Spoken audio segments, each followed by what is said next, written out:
소위 유아 세례를 위해서 세례 문답 교육 시작하겠습니다.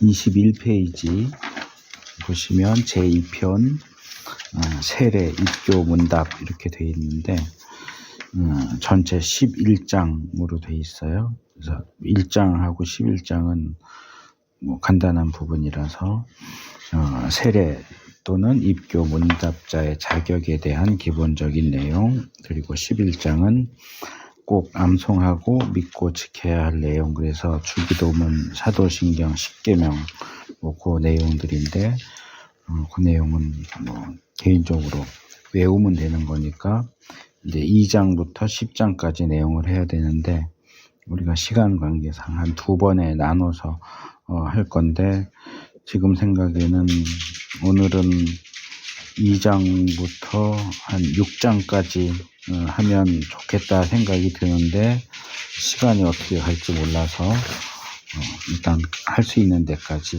해보고 남는 부분은 다음번에 다루기로 하겠습니다. 22페이지 보시면 세례 문답자, 입교 문답자의 자격 해가지고 3가지가 나와 있는데 기본적으로 세례 받을 수 있는 사람의 자격이 뭐냐 할 때 학습을 받은 후 6개월 이상 교회에 잘 출석하는. 그래서 그러면 학습을 받는 자격에 대한 것도 이제 생각을 해봐야 되는데 그 부분은 이 교재 8페이지 보면 학습은 누가 받을 수 있습니까? 해서 교회에 출석한 지 6개월 이상이 되고 예수를 믿는 자로서 만 14세 이상 되어야 합니다. 이렇게 되어 있어요. 그래서 우리 예수교회 장로회 합동 측 교단은 학습과 세례에 있어서 기본 자격을 학습을 받는 자격은 교회 출석 6개월 이상, 그리고 만 14세 이상인 사람, 그리고 예수님을 믿는 사람, 이렇게 규정을 하고 있고, 세례는 학습, 이제 교회에 나온다고 해서 바로 세례를 주는 게 아니고 6개월 출석하고서 학습을 받은 다음에 다시 6개월을 교회에 잘 나오면, 그러니까 교회에 나온 지 1년이 지나면 학습을 거쳐서 세례를 받을 수 있게 그렇게 하고, 조금 이제 여기 항목이 학습 문답자의 자격은 그냥 예수를 믿는 자 이렇게 되어 있는데, 세례 문답의 자격은 예수 그리스도를 자신의 구주로 믿는 자 이렇게 되어 있어서 어떤 신앙 또는 구원의 확신에 대한 것을 조금 더 강조하고 있는 것을 볼 수 있어요. 그래서 이 부분은 일반적인 세례, 만 14세 이상의 세례자들을 얘기를 하는 거고, 지금은 이제 우리는 소위 유아 세례 때문에 공부를 하는 거니까 유아 세례, 예전에는 어린이 세례라는 게 없었는데 어린이 세례라는 게 아마 새로 만들어졌나 봐요. 그래서 만 6세까지는 유아 세례를 받을 수 있고 7세부터 13세는 어린이 세례를 준다 이렇게 돼 있고, 부모 중에 한 편만이라도 세례교인이거나 입교인이면 유아 세례가 가능하다. 내가 어렸을 때는 양쪽 부모님이 다 믿어야 유아 세례를 줬기 때문에 나는 모태신앙이지만 유아 세례를 못 받았어요. 내가 어렸을 때는, 애기였을 때는 어머님은 믿으시고 아버지는 안 믿으셨기 때문에. 근데 요게 이제 바뀌어서, 이거는 바뀐 지 오래됐어요. 그래서 부모님 중에 한쪽만이라도 세례 또는 입교자면 유아 세례를 받을 수 있도록 그렇게 했고, 아마도 이제 현대 사회를 고려해서인지 부모가 부재할 경우에는 당회가 허락해서 부모가 없는 경우에 유아 세례나 어린이 세례를 받을 수 있게 이렇게 확장을 시킨 것 같아요. 그 다음 이제 3번째가 입교 문답인데, 입교라고 하는 건 뭐냐 하면 유아 세례를 받을 때는 지금 있는 것처럼 만 6세 이하까지 유아 세례를 받으니까 이 유아 세례를 받는 아이는 자기가 세례를 받는 의미를 사실은 잘 몰라요. 그렇기 때문에 세례를 받을 수 있는 나이, 만 14세 이상이 되었을 때에 아기 때 유아 세례를 받았기 때문에 만 14세 이상이 된 다음에 세례를 또 받을 필요는 없고, 세례는 이미 받았기 때문에 이 유아 세례를 받은 사람은 만 14세 이상이 되었을 때에 입교라고 하는 거를 해요. 그러니까 이 입교는 세례를 받는 의식은 하지 않고 세례를 받는 사람들이 그 공부해야 할 내용들을 같이 다 공부하고, 그 과거에는 내가 아기일 때 부모님이 나를 대신해서 신앙 고백을 한 것에 근거해서 세례를 받았는데, 이제는 부모님이 나 대신 한 신앙 고백을 내가 스스로 직접 한다라고 할 때 그것을 이제 입교라고 그래요. 그러니까 소위가 이제 유아 세례를 받고 그 후에 14세 이상이 되면 이제 입교식을 해야 돼요. 그러니까 이제 이건 나중에 뒤에 나오지만 성찬식 할 때 유아 세례 받은 사람은 입교를 하지 않으면 성찬식을 받을 수가 없어요. 그래서 이제 이 입교는 정식적인 세례하고 같은 효과를 가져오는, 그러니까 유아 세례는 말하자면 정식 세례를 미리 끌어다가 이제 하는 건데, 이 뒤에 부록에 보면 이런 내용이 있어요. 54페이지, 55페이지. 54페이지는 이제 실제로 학습 문답을 할 때 이제 목사가 묻고 받는 사람이 대답하는, 그때 하는 질문 4개가 있고, 세례 문답도 57페이지에 4개가 있고, 한 페이지를 더 넘기면 유아 세례 문답은 이제 질문이 3개만 나와 있어요. 그러니까 소희가 유아 세례 받을 때 이 질문을 내가 할 거예요. 예배 이제 예식 중에. 여기 여러분은 이제 부모를 가리키는 거예요. 유아 세례를 받는 아이의 부모를 향해서, 이 아이의 부모인 여러분은 이 아이가 예수 그리스도의 피로 씻음을 받고 성령으로 거듭나는 은혜가 필요한 것을 인정하십니까? 그러니까 이 아이가 예수를 믿고 구원받는 것이 필요한 존재라고 하는 것을 인정하느냐? 첫 번째 묻는 거고, 두 번째는 여러분은 이 아이가 하나님의 언약의 자손이며 주 예수 그리스도를 믿음으로 구원 얻을 줄을 믿습니까? 그러니까 유아 세례를 받았기 때문에 구원을 받는 게 아니고, 그 아이도 예수님을 믿어야 구원을 받는데, 세례는 믿는다는 표식이기 때문에 이 아이가 앞으로 예수님을 믿어서 구원받을 줄을 믿고 이제 세례를 받기를 원하느냐 하는 질문이고, 이제 세 번째가 제일 중요한 부분인데, 여러분은 지금 그러니까 이 유아 세례 의식을 통해서 이 아이를 하나님께 바치며, 그러니까 하나님께 바치면은 꼭 목사 선교사를 바친다 그런 의미가 아니고, 하나님의 백성, 구원받은 하나님의 백성이 되기를 바라고 겸손한 마음으로 하나님의 은혜를 의지하며 하나님이 이 아이에게 은혜 베풀어 주시기를 원하고, 이 아이에게 이제 부모로서 경건한 삶의 모범을 보이기를 힘쓰며 이 아이를 위하여 기도하며 이 아이와 함께 기도하고 거룩한 신앙의 바른 길을 가르치며 이 아이를 주의 말씀과 교양으로 양육하기를 서약합니까? 이게 이제 이 유아 세례 문답의 가장 핵심적인 부분이에요. 그러니까 우리 아이에게 유아 세례를 받게 하고 싶어요가 중요한 게 아니고, 이 아이의 부모가 유아 세례를 받은 이후로도 말하자면 입교를 할 때까지 이 아이에게 신앙 교육을 잘 하겠느냐, 부모로서 신앙적인 모범을 보이고 이 아이가 예수님을 믿는 그 신앙이 계속 머무를 수 있도록 잘 지도할 것을 약속하느냐, 이걸 묻는 거고, 그 약속에 아니요라고 한다면 유아 세례를 줄 수가 없어요. 그러니까 이제 그 하겠습니다라고 예하고 약속을 할 경우에 이제 그 약속에 근거해서, 부모의 신앙과 부모의 약속에 근거해서 아이에게 이제 유아 세례를 주는 거예요. 그래서 이 부분이 중요하다.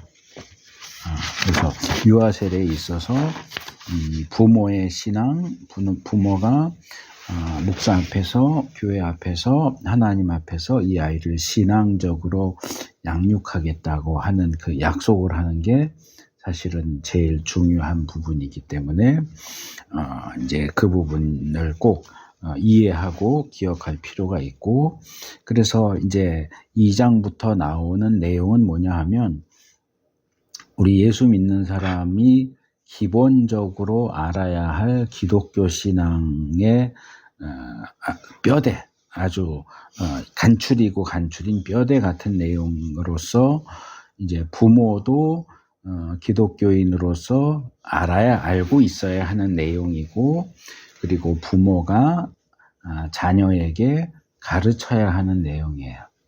그러니까 이 내용을 믿고 아이에게도 그렇게 가르칠 수 있도록 하기 위해서 이 내용을 이제 교육을 받는 거예요. 그래서 뭐 이 내용들은 사실 교회를 어느 정도 다녔다면 이렇게 이제 여기 나오는 문항들처럼 체계적으로 배운 적이 없더라도 기본적으로 교회 생활을 하다 보면 많이 듣는 내용이고, 이렇게 항목별로 이렇게 따지고 질문하고 답해봐라 그러면 답은 못할 수도 있겠지만 가장 신앙의 기본적인 내용들이기 때문에 그냥 뭐 술렁술렁 넘어갈 수도 있기는 한데, 그래도 이 부분들을 다시 한번 정리한다고 생각을 하고 이 내용들을 잘 배웠으면 좋겠습니다.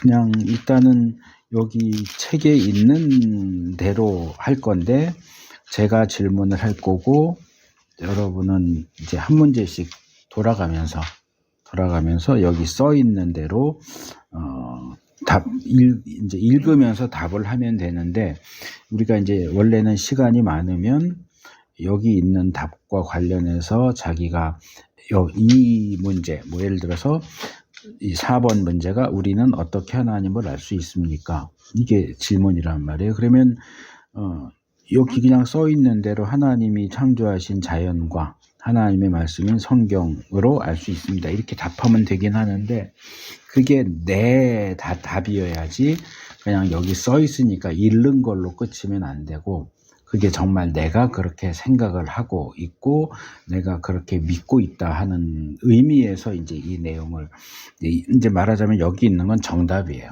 정답을 이제 가르쳐 주고 있는 건데, 근데 이 정답이 내 답이냐 하는 게 이제 중요하기 때문에 이제 우리가 좀 시간 여유가 많고 그렇다면 이제 이 답을 보기 전에 자기의 답을 먼저 대답을 하게 하는 것도 필요한 부분이에요. 사실은 이 답을 이렇게 가려놨다가 그러면 개인적으로 나는 어떻게 하나님을 알 수 있다고 생각을 한다, 이렇게 이제 답을 하고, 그 다음에 이제 성경에서는 이러이러한 이유 때문에 이런 방법으로 하나님을 알 수 있다, 이렇게 이제 설명을 하는 과정을 거치는 것이 사실은 정상인데, 우리가 이제 그만큼 시간이 많지 않기 때문에 기본적으로 제가 질문을 읽고 이제 답변을 읽으면 거기서 내가 필요하다고 생각하는 부분 또는 이제 답을 읽으면서도 이거는 무슨 말인지 잘 모르겠다 그럼 이제 질문을 하면 내가 더 설명을 하든가,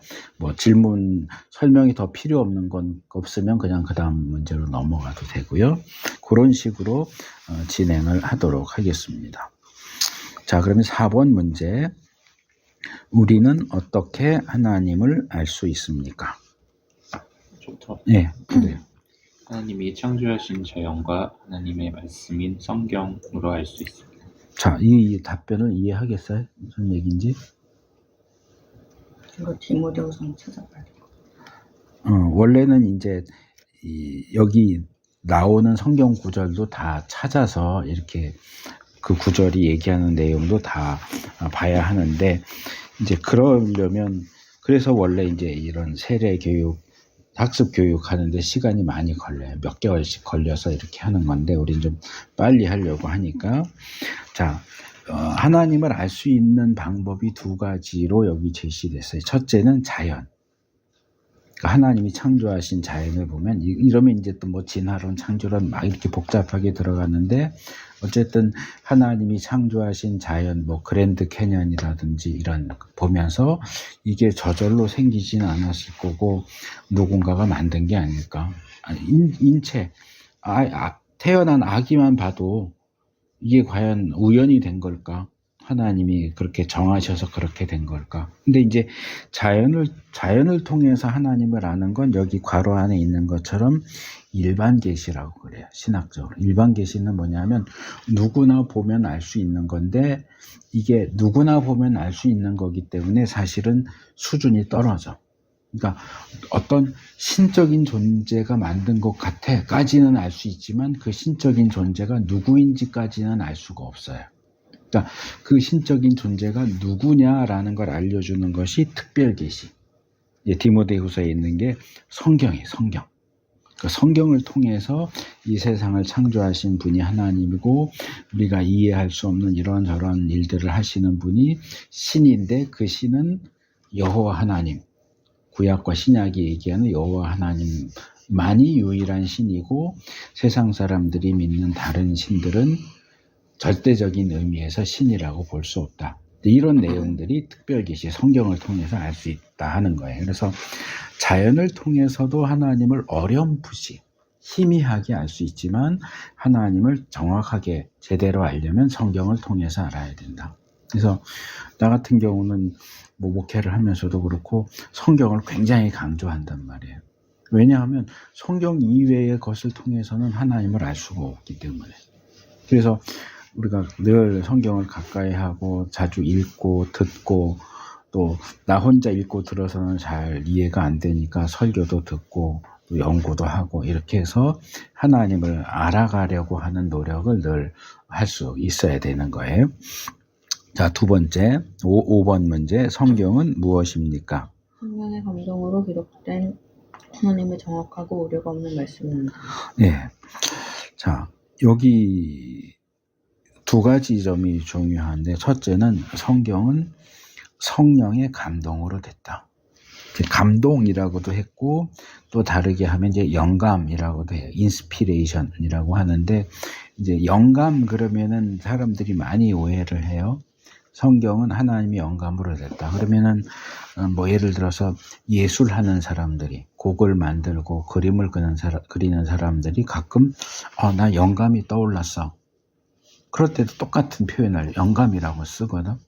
근데 성령의 영감, 성경을 기록하기 위해서 성령님이 특별한 역사를 하시는 그 영감은 일반적으로 말하는 그 영감하고는 전혀 다른 뜻이에요.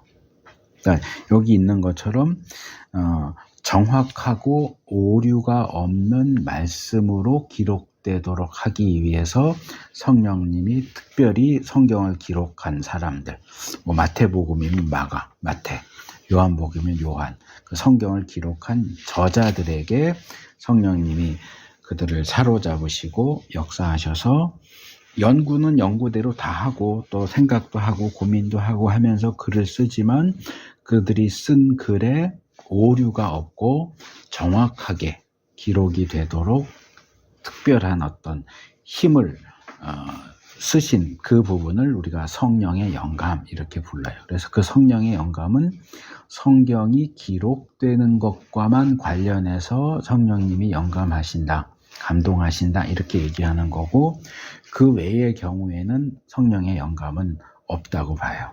그러니까 예술가들이 영감이 떠올랐어. 이거는 그냥 사람이 떠올리는 영감이지 성령의 영감은 아니라는 거예요. 그래서 우리가 성경을 통해서만 하나님을 알 수 있는데 그러면 성경은 어떤 책이냐?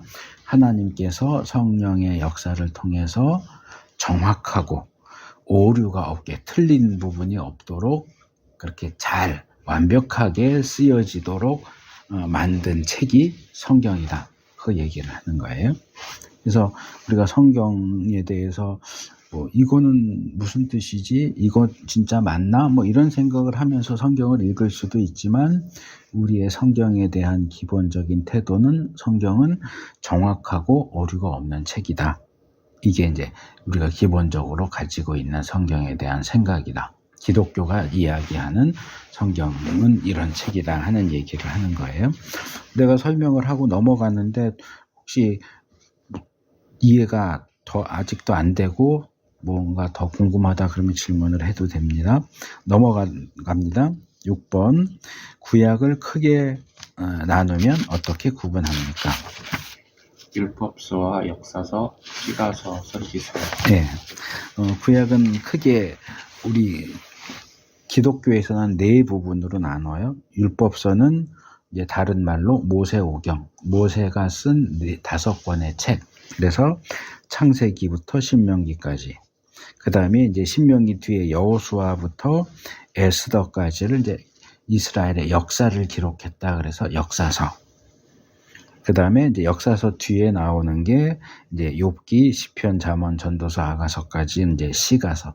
어떤 시만 있는 건 아니고 이제 잠언 같은 경우는 이제 지혜서지만 묶어서 말할 때는 시가서. 그러니까 문학 작품 같은 그런 특성을 가지는 시가서. 그 다음에 이제 이사야부터 말라기까지는 선지서, 선지자들의 기록. 그래서 선지서 이렇게 해서 우리 기독교에서는 4수로 나눠요. 유대교회는 이제 3수로 나누지만 뭐 지금은 거기까지 다룰 필요는 없으니까 일단 기본적인 분류 방법을 얘기하는 거고. 자, 7번 신약을 크게 나누면 어떻게 구분합니까? 사도금서, 역사서, 서신서, 예언서. 자, 신약도 역시 4부분으로 나눠요. 일단 복음서는 그러니까 율법서는 5권, 모세오경 5권인데 신약에서 복음서는 4권, 마태, 마가, 누가, 요한. 이 복음서는 복음에 대한 기록이고 다시 말하면 예수님에 대한 기록을 이제 비슷한 내용들도 많이 나오지만 마태, 마가, 누가, 요한이 각각 자기의 입장에서 이제 기록을 한 것이 복음서.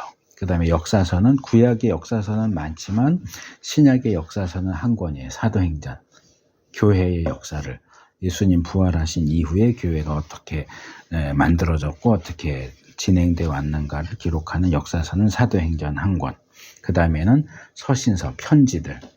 그러니까 대부분 서신서의 절반은 바울이 썼고 그 외에 뭐 베드로나 뭐 야고보나 뭐 요한이나 이렇게 쓴 편지들이 있는데 이제 편지들 교회나 개인에게 보낸 편지를 묶어서 이제 서신서 이렇게 말하고 이제 4번째로가 이제 예언서인데 예언서도 이제 한 권 있어요. 제일 마지막에 나오는 요한계시록이 예언서 이렇게 구분을 합니다. 그래서 뭐 더 들어갈 수 있지만 여기서는 기본적으로 성경은 구약과 신약으로 나눠져 있고 구약은 크게 4부류, 신약도 크게 4부류로 나눠져 있다. 요건 이제 기본적인 얘기만 하고 넘어갑니다. 그래서 3장으로 넘어가면 이제 하나님에 대한 성경 다음에 이제 하나님에 대한 내용이에요. 자, 8번. 하나님은 누구이십니까? 하나님은 영이시며 창조주와 구속주이시며 심판주이십니다. 자, 하나님이 누구냐? 그러면 사실은 대답할 말이 굉장히 많을 수 있어요. 많을 수 있는데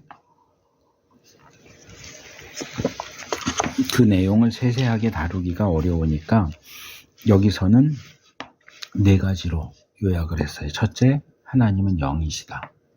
근데 영이 뭐냐? 그러면 또 대답하기가 힘들어. 요한복음 4장 하나님이 영이시니 예배하는 자가 신령과 진정으로 예배할지니라 이렇게 돼 있는 그 예수님 말씀에서 하나님은 영이시다. 근데 이 영이시다는 결국 다르게 말하자면 하나님은 사람은 아니다. 사람이 아니고 신적인 존재인데 우리는 신적인 존재를 직접 만나본 적도 없고 직접 대화해 본 적도 없고 만져본 적도 없고 그렇기 때문에 신을 설명할 수도 없고 영도 설명할 수가 없어. 그러니까 하나님의 존재 방식이 육체를 가지지 않는 영으로만 존재하시는 분. 그러니까 이건 신으로서의 어떤 특징이에요. 그러니까 여기 하나님은 영이시면은 결국 하나님은 신이시며 하는 얘기랑 같은, 인간에게도 영혼이 있긴 하지만 우리의 영혼이 신인 건 아니거든.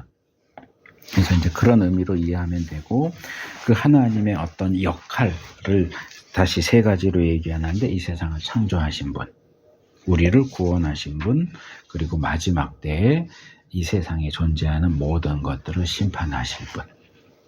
창조하시고 구원하시고 심판하시는 분.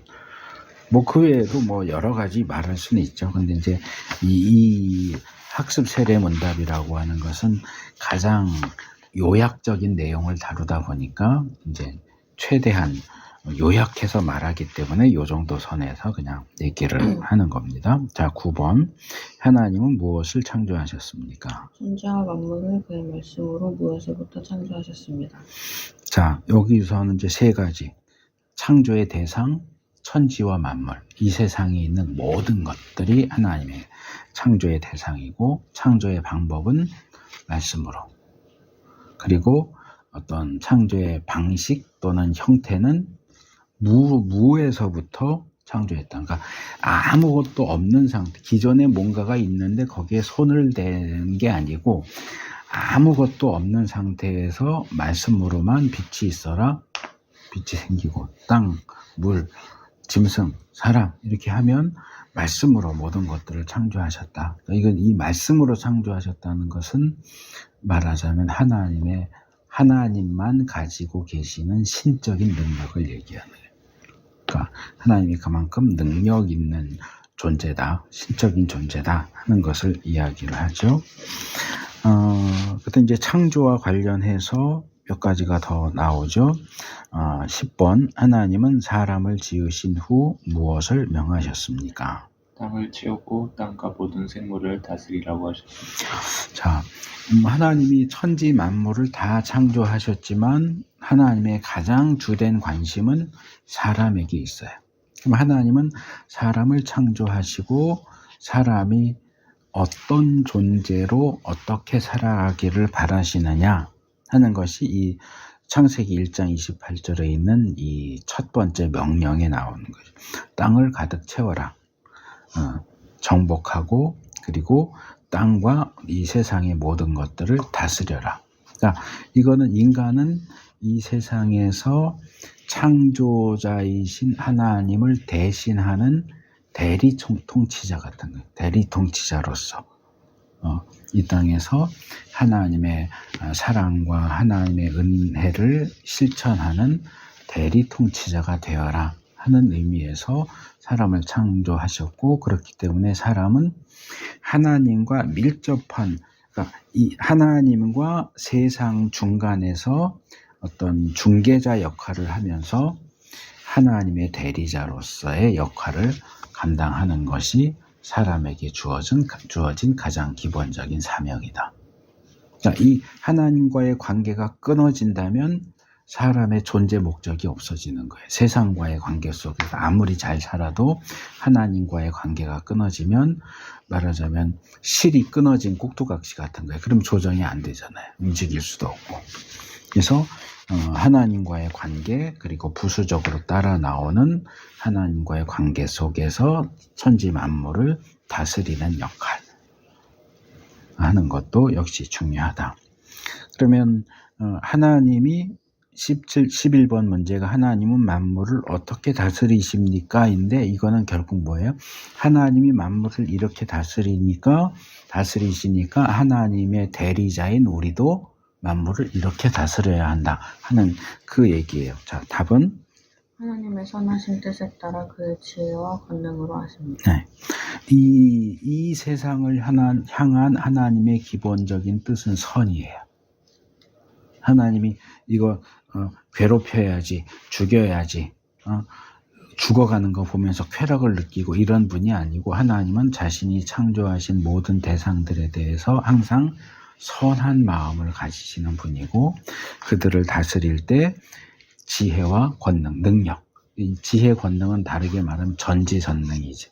하나님의 전지하심과 전능하심으로 그들에게 가장 필요하고 그들에게 가장 올바른 방식으로 그들을 다스린다. 부모가 자녀를 양육할 때도 지혜가 필요하고 능력이 필요해. 근데 인간 부모는 전지하지도 않고 전능하지도 않아. 그러니까 잘못 가르칠 때도 있고 힘을 잘못 활용할 때도 있지만 하나님은 그러진 않아요. 근데 이제 인간은 이 뒤에 나오는 이제 범죄와 타락 때문에 삐뚤어지고 망가지다 보니까 이 하나님 같은 지혜와 권능을 가지고 있지 못해. 원래도 그랬지만, 원래도 모자라게 가지고 있었는데 그게 완전히 망가지니까 부모가 자식한테도 못할 짓을 하고, 우리가 다스려야 할 세상에 대해서도 착취하고 망가뜨리고 멸종시키고 하는 방식으로 그렇게 잘못 하는데, 그런 부분들을 우리가 최소로 줄이고 최대한 하나님처럼 다스리기 위해서 노력하는 것이 필요하다.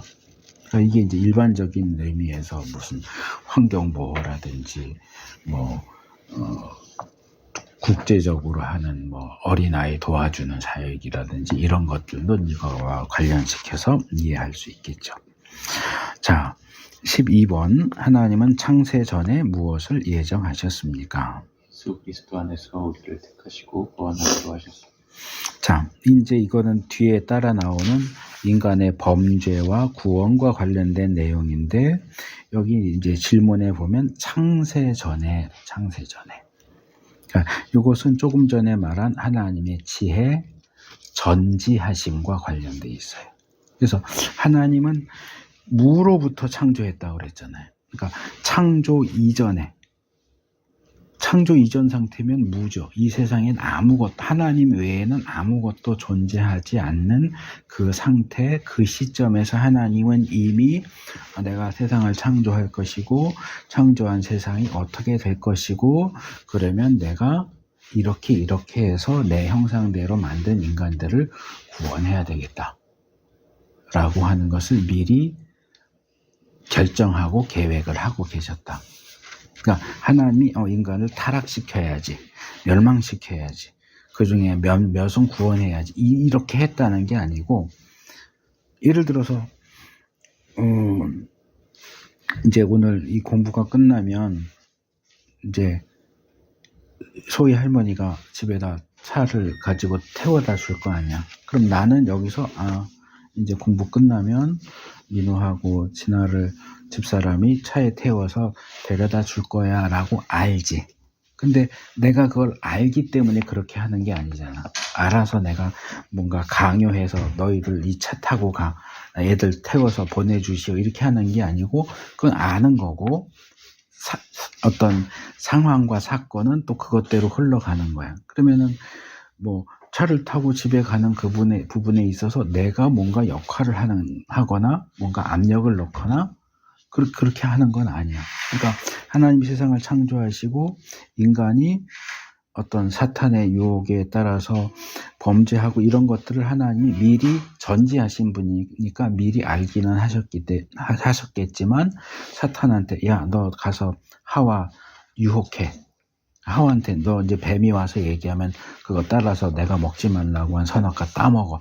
이렇게 막 뒤에서 조정하고 이렇게 한 거는 아니야.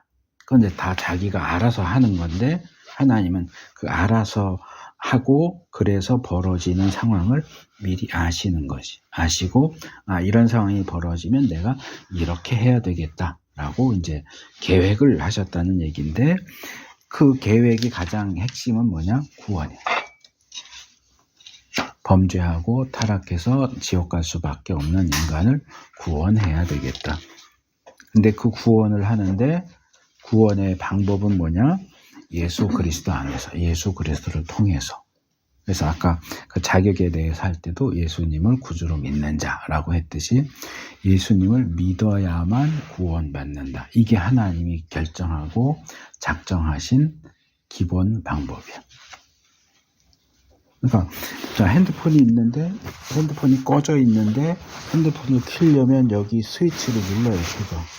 그게 핸드폰을 켜는 방법이야. 근데 나는 이 버튼 눌러서 핸드폰 켜는 거는 싫고 다른 방법으로 핸드폰을 킬래. 그럼 다른 방법을 뭘 하면 핸드폰을 킬 수 있을까? 핸드폰 전원을 누르는 거 외에? 그 다른 방법으로는 핸드폰 킬 수가 없어. 핸드폰을 켜는 유일한 방법은 전원 버튼을 누르는 거야. 그러니까 구원에 있어서도 구원자이신 하나님이 구원받을 수 있는 유일한 방법을 예수님을 믿는 것. 이라고 결정했기 때문에 나는 그거 싫고 다른 방법으로 구원받을래 라고 아무리 해봐야 구원받을 수 있는 방법이 없어요. 그래서 예수 그리스도 안에서 우리를 택하시고 구원하기로 하셨다. 이건 굉장히 중요한 내용을 담고 있는 답변이 되겠습니다. 자, 13번 하나님만이 가지시는 특성은 무엇입니까? 스스로 계신 자존성, 변함이 없으신 분별성, 완전하신 완전성, 영원하신 영원성, 모든 것을 아신 전능성, 모든 것을 명하신 전능성. 자, 이건 뭐냐면 이제 여기 하나님만이 가지고 계시는 특성. 그러니까 이거는 신만 가지고 있는 특징이야. 이걸 이제 신학에서는 비공유적 속성. 그러니까 하나님과 인간을 놓고 볼 때, 그러니까 이거는 14번 문제하고 같이 보면 더 이해가 쉬워요. 14번까지 한번 해볼까요? 하나님의 도덕적 품성은 무엇입니까? 거룩함, 의로움, 진실함, 선하심, 사랑. 자, 이제 이 14번에 나오는 도덕적 성품이라고 하는 건 다른 말로 하면 공유적 속성이라고 그래요. 공유적 속성. 이게 뭐냐 하면, 자, 하나님이 있고 인간이 있으면 하나님과 인간 사이에 공유되는 부분이 있고, 그러니까 중학교 때 배우는 집합을 보면 이렇게 해서 원 2개 그리고 교집합이라고 있잖아. 왼쪽 원과 오른쪽 원 가운데 겹쳐지는 부분. 이게 공유되는 부분이고 겹쳐지지 않는 부분은 공유가 안 되는 비공유적인 특징이에요. 그래서 하나님이라는 원과 하나님을 닮은 존재, 하나님의 형상대로 지은 인간은 겹쳐지는 아주 작은 부분이 있고 공유적인 부분이 있고 겹쳐지지 않는 비공유적인 부분이 있어. 그래서 공유적인 속성은 여기 말하는 도덕적인 부분이야. 그래서 거룩함, 인간도 어느 정도 거룩할 수 있어. 의로움, 진실함, 선하심, 사랑. 이건 하나님도 가지고 계시지만 인간도 가지고 있는, 하나님과 인간이 공유하는 속성. 물론 정도 차이는 있지. 하나님은 완벽하게 거룩하시지만 인간은 완벽하게 거룩할 수 없어. 하나님은 완벽하게 의로우시지만 인간은 완벽하게 의로울 수는 없어. 그래서 정도 차이가 있지만 어쨌든 비슷한 부분이 인간에게도 있다라고 할 때 이것을 공유적 속성 또는 도덕적 품성 이렇게 얘기하는 거고, 인간은 가질 수 없고 하나님만 가지고 계시는 특성을 스스로 계신다.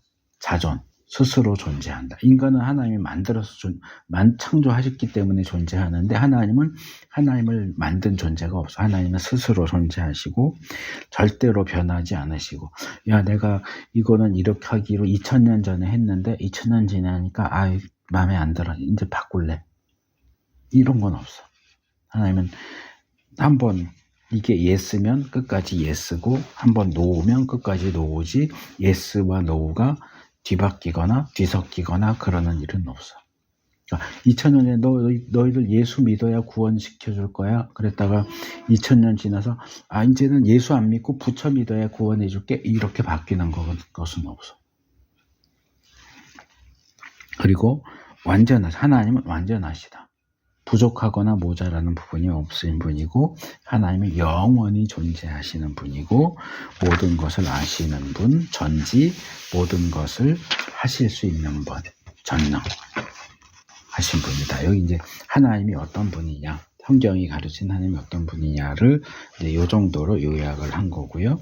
자, 4장으로 넘어가면, 자, 하나님이 어떤 분이냐? 하나님은 창조주시다. 그래서 창조에 대한 내용을 주로 얘기를 했는데, 이제는 구원자, 하나님이 우리를 어떻게 구원하시느냐 하는 얘기를 하기 위해서 창조와 구원 사이에 사탄과 인간의 범죄, 타락에 대한 얘기를 먼저 이제 꺼내는 거예요.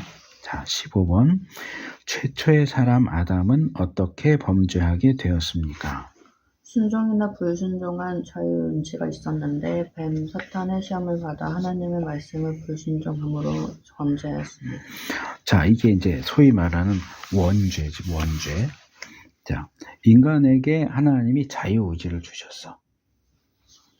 선악과를 놓으시고 이거 먹으면 안 돼, 이거 먹으면 안 돼 라고 했지만 먹을 수도 있고 먹지 않을 수도 있는 자유의지는 주셨어. 그러니까 생각하기에 따라서 뭐 아예 처음부터 하나님이 에덴 동산에 선악과를 안 만들어 놓으셨으면 먹을 일도 없잖아.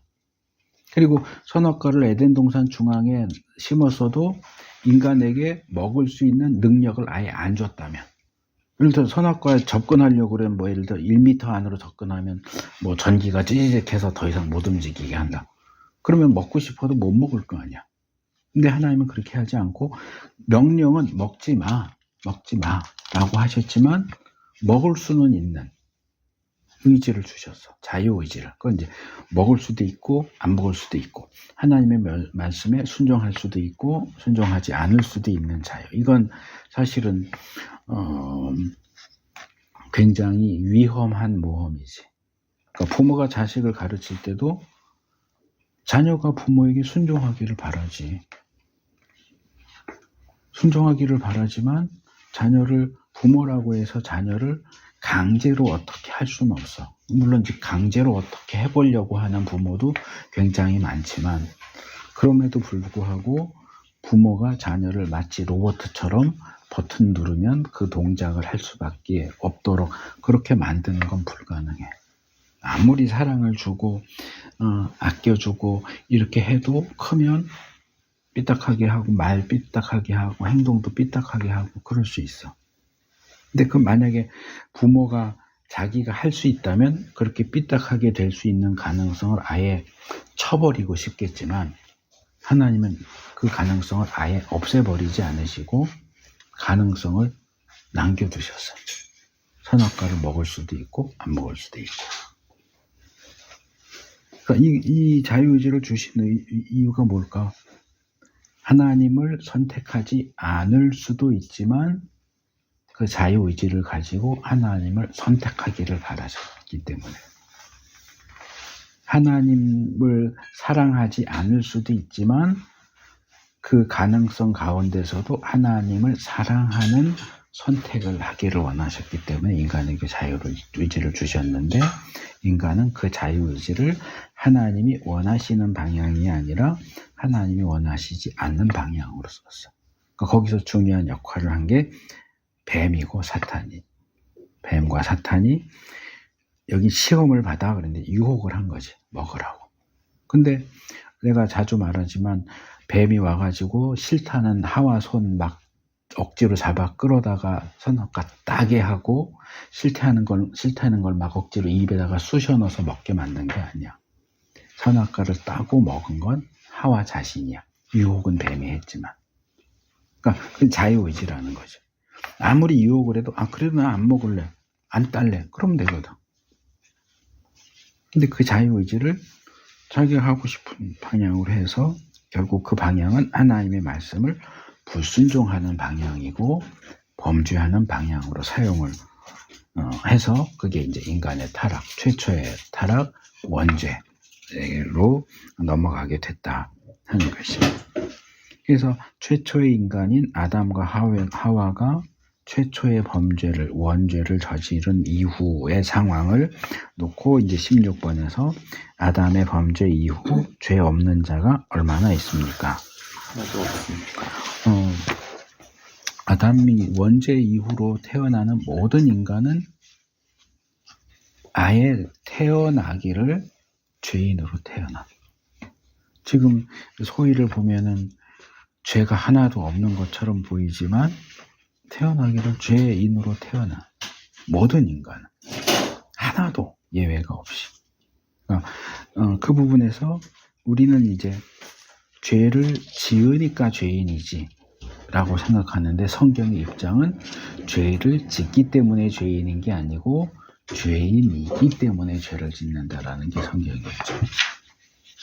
그러니까 아까도 그 유아세례 문답에서 했지만은 여러분은 이 아이가 구원이 필요한 존재라는 걸 인정합니까? 그게 지금 이 이야기예요. 이 아이도 아기도 이제 태어난 지 50일밖에 안 된 이 아이도 구원이 필요한 죄인이다 라는 걸 인정하느냐. 자, 범죄하여 타락한 인류는 어떤 상태에 이르게 되었습니까?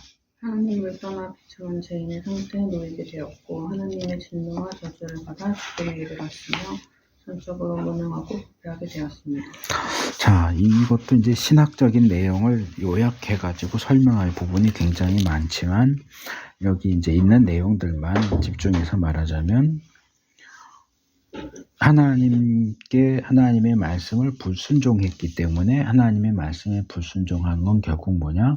하나님을 떠난 거다. 하나님으로부터 분리됐다. 더 이상 하나님과 가까이 있을 수 없는 존재고 그것을 다른 말로 하면 죄인이다. 죄인의 상태에 놓이게 됐다. 이 죄인의 상태는 당연히 비참한 상태죠. 죄인의 상태인데 죄 졌더니 너무 신나고 너무 재밌고 사람들이 다 나한테 박수 쳐주고 이런 죄인이라는 건 없어요. 하나님이 창조하신 세상의 기본적인 기초적인 원리에 따르면 죄인의 상태는 비참한 상태예요. 죄인의 상태는 하나님과 떨어져 있는 상태고 하나님과 떨어져 있는 죄인들이 자기들끼리 옹기종기 모여서 그냥 재밌게 살면 그러면 그나마 하나님이 꼭 없어도 괜찮지 않아? 라고 생각할지 모르지만 그렇게 하나님을 떠나서 비참한 죄인의 상태에 있는 사람들은 하나님의 진노와 저주의 대상이 된다.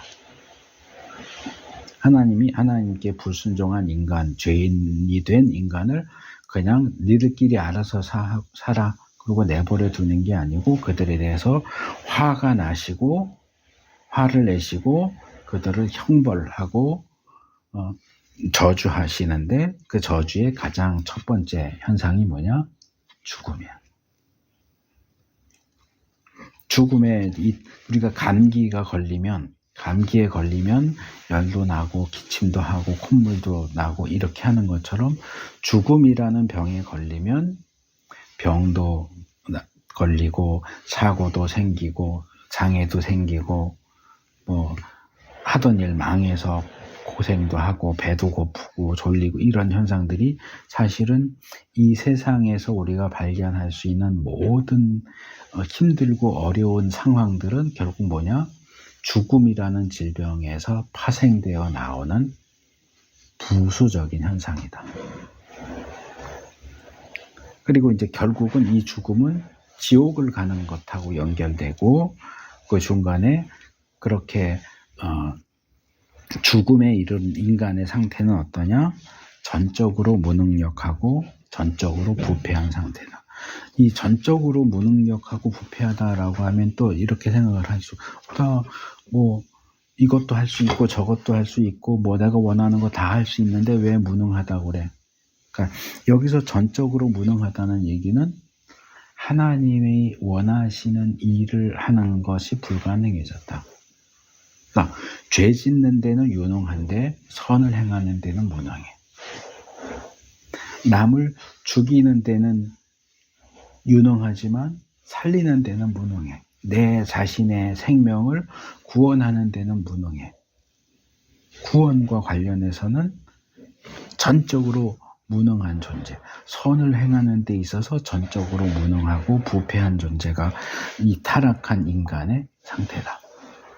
그러니까 이거는 갓 태어난 아기부터 늙어서 죽을 때까지 인간이 기본적으로 처해 있는 상태를 얘기를 합니다. 그래서 18번으로 넘어가면 죄는 어떤 종류가 있습니까? 아담이 지은 죄와 아담의 후손들이 스스로 짓는 죄, 곧 자범죄가 있습니다. 자, 죄를 크게 둘로 나누면 아담 하와가 그 선악과 열매를 따먹은 죄를 원죄, 원래 근원적인 죄라는 뜻에서 원죄라고 부르고 그 후에 이제 인간들이 자기 스스로 범죄하는 것은 스스로 범하는 죄, 그래서 자범죄라고 불러요. 그러니까 우리가 살면서 저지르는 죄는 다 자범죄.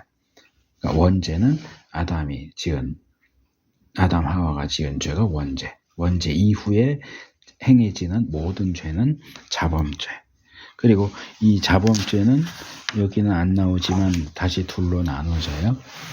내가 설교할 때 여러 차례 얘기했던 건데 하지 말라고 하는 것을 하는 죄, 커미션의 죄. 범법, 법을 어기는 죄. 그리고 하라고 하는 것을 하지 않는 죄. 생략의 죄, 오미션, 빼먹는 거예요. 그러니까 거짓말하고 도둑질하고 살인하는 것은 하지 말라 하는 것을 넘어가는 커미션의 죄고, 예수 믿어라, 사랑해라, 용서해라 그러는데 안 하는 건 오미션의 죄야. 우리는 적극적으로 짓는 커미션의 죄만 죄라고 생각하고, 소극적으로 안 하는 죄는 죄라고 생각을 안 하는 경향이 있는데, 성경에서는 내가 적극적으로 선을 넘어가는 죄, 또는 그 안쪽으로 소극적으로 뭔가 해야 하는 일을 안 하는 것 두 가지를 다 죄라고 이야기를 해요. 그 다음 자범죄의 구체적인 내용은 무엇입니까? 그랬어요. 외적 마음의 재질, 교만, 질투, 증오, 악한 욕망 등과 외적 행동의 재질, 사기, 도둑질, 가늠, 살인 등입니다. 자, 우리가 저지르는 죄는 이것도 이제 보통은 외적으로 드러나는 행동만 이제 죄라고 많이 생각을 하는데, 성경은 외적으로 드러나지 않아도 내가 마음속에 품는 것도 죄다. 여기 이제 예레미야서만 나오지만 예수님이 마태복음에서 여자를 보고 음욕을 품는 자는 간음을 하는 자다. 형제를 미워하고 욕하는 자는 살인을 행하는 자다. 겉으로는 안 했어. 겉으로는 살인도 음행도 안 했는데 마음으로 음란한 마음을 가지고 미워하는 마음을 가지면 그것은 외적으로 드러나는 간음과 살인을 행하는 것과 마찬가지다. 그래서 이 세상은 마음속으로 어떤 마음과 어떤 생각을 품느냐는 관여하지 않아. 그게 바깥으로 행동을 통해서 표출됐느냐. 행동으로 표출된 것만 문제 삼지만, 하나님은 우리 마음속에 품은 것까지 다 보셔. 그러니까 너 마음이 뭐가, 나 하나님 나 그런 거 한 적 없는데요. 행동으로는 안 했는데, 행동으로 안 했어도 너 마음에 이게 있었다면 그거는 범죄야. 그러니까 이런 부분도 우리가 기억해야 할 필요가 있죠. 그러면 이렇게 외적으로 나타나는 행동만이 아니라 내적으로 품는 생각까지도 죄라고 한다면 인간은 절대로 그 죄를 벗어날 수가 없는 거죠. 죄를 벗어나지 못하는 인간에게 어떤 운명이 기다리고 있고, 그런 운명 속에서 우리가 어떤 소망을 품을 수 있느냐 하는 것이 20번 문제. 멸망받을 인생에게 유일한 소망은 무엇입니까? 회개하고 예수를 믿음으로 멸망에서 구원받는 것입니다. 한마디로 말하면 구원이에요. 그러니까 이 상태에서 벗어나는 거지. 그래서 구원을 받는 데 있어서 가장 기본적으로 두 가지가 나오는데, 첫째가 첫째가 회개고 둘째가 믿음이에요. 그러니까 회개라고 하는 것은 돌아선다 그런 거예요. 돌아선다. 내가 지금 이쪽 방향으로 해서 이렇게 가고 있는데 하나님이 원하시는 방향은 이쪽 방향이야. 원래 이렇게 가야 되는데 자유의지를 가지고 하나님이 이쪽으로 갈 수 있는 자유의지도 주셨고 이쪽으로 갈 수 있는 자유의지도 주셨어. 선악과를 놓으면 따먹을 수도 있고 따먹지 않을 수도 있는데, 아담과 하와는 자기의 자유의지를 써서 따먹지 않는 쪽이 아니라 따먹는 쪽으로 갔단 말이야. 근데 지금 우리도 마찬가지야. 하나님이 원하시는 우리 삶의 방향은 이쪽인데 우리는 죄인으로 태어났기 때문에 하나님이 원하시는 선을 행할 수 있는 능력 자체가 없어. 그러니까 인간은 자동적으로 선택지가 이거밖에 없어. 죄악을 행하는 방향으로 갈 수밖에 없는데, 이 방향을 돌이켜서 하나님이 원하시는 방향으로 돌아오는 게 회개야. 그리고 이 회개와 함께 행해져야 되는 게 예수님에 대한 믿음. 그래서 구원을 얘기할 때는 가장 기본적으로 말할 수 있는 게 회개와 믿음이다. 아마 이 회개 믿음은 뒤에 더 나오지 않을까 싶은데, 1시간이 다 돼서 어떻게 원래 계획은 5장까지는 할까 했는데 여기서 끝낼까요? 아니면은 차 막히는 것 때문에 어. 다음에 좀 길게 하는 게 그래 그럼 오늘 여기 4장까지 하는 걸로 하고 다음에 나머지 부분을 한 번에 좀 길게 하면 한 번에 끝낼 수 있을 것 같고 안 되면 한 번 더 하든지 그렇게 하도록 하겠습니다.